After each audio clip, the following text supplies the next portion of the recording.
Well, the countdown is on until the 2012 edition of Summerfest. Can't believe it's almost here. And this year, the big gig is kicking off early with Saturday's second annual Rock and Soul Run. Summerfest VP of Sales and Marketing John Bowler is with us this morning for a preview of the race and the world's largest music festival. John, good morning to you. Good morning. John, there were some problems last year with the Rock and Soul Run, that some runners were having some problems with heat. Have you worked some of those problems out for this year? Yeah, last year's race, the inaugural race, was we ran into some challenges, extreme heat, and so we went ahead and listened to the race community, the runner community, and the key aspects that they wanted to see us address. One, we changed race directors. Two, we changed the course setup. We've still maintained that all of the races or courses will run over the Hone Bridge, which is really a unique running experience. But with the addition of a 5K, making it a little bit more universal and user-friendly, we've changed the 10K to a quarter marathon, and then we've kept the half marathon. So this year's Summerfest Rock and Soul, presented by BMO Harris Bank, happens June 23rd, next Saturday, kicks off at 7 a.m. We've got over 7,000 registrants currently. They're coming from 40 states and 5 countries. So we're pleased to have made some changes. Can promise you we won't have any water distribution issues this year, and we're excited about this year's race.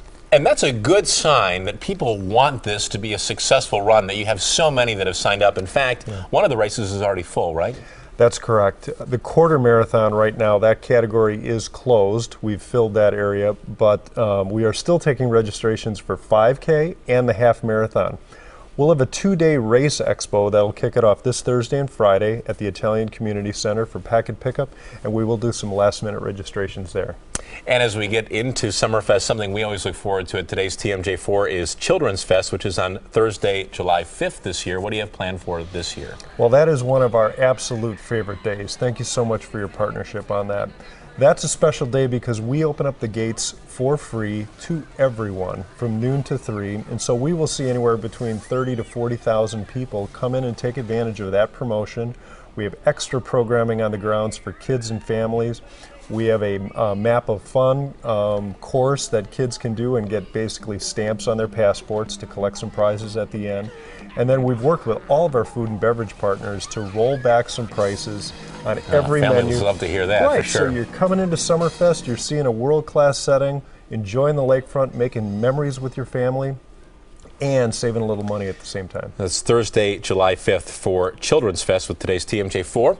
And you guys have a brand new stage opening this year, the BMO Harris Pavilion. Yeah. And if you've driven over the Hone Bridge or been at a Polish Fest, you've seen this. It's beautiful. Tell us what about this new pavilion for Summerfest this year. Thank you. This new pavilion is really going to be a spectacular new addition to Milwaukee's lakefront. Obviously, Summerfest will benefit from this new facility, the ethnic festivals, other events that are held at the grounds, but really when you look at this is a beautiful addition to the lakefront.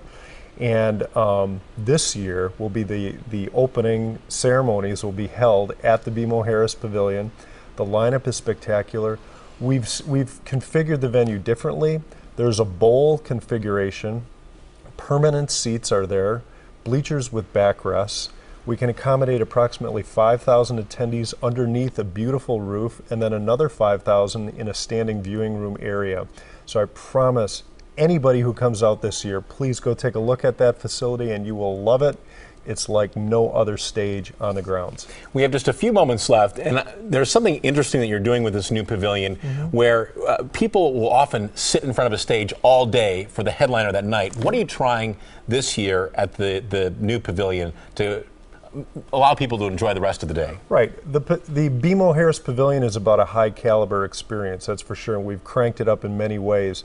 In one aspect, there are the first 26 rows of the pavilion are permanent assigned seats, and we issued free assigned passes called Blue Circle seat passes well in advance of the event. Basically what that pass does, it allows the holder to an assigned reserved seat after 7:30 at night to catch the opener and the headliner of that evening's performance. However, there are still 7,500 other or an opportunity to accommodate 7,500 other patrons in the area, and all day, really. The entire venue is free and open to everybody all day. We're going to leave it there. John, thank Okay. you so much. Great information. We're looking forward to the fest. And for more details on this year's Summerfest festivities, log on to our website, today's TMJ4.com, and click on links.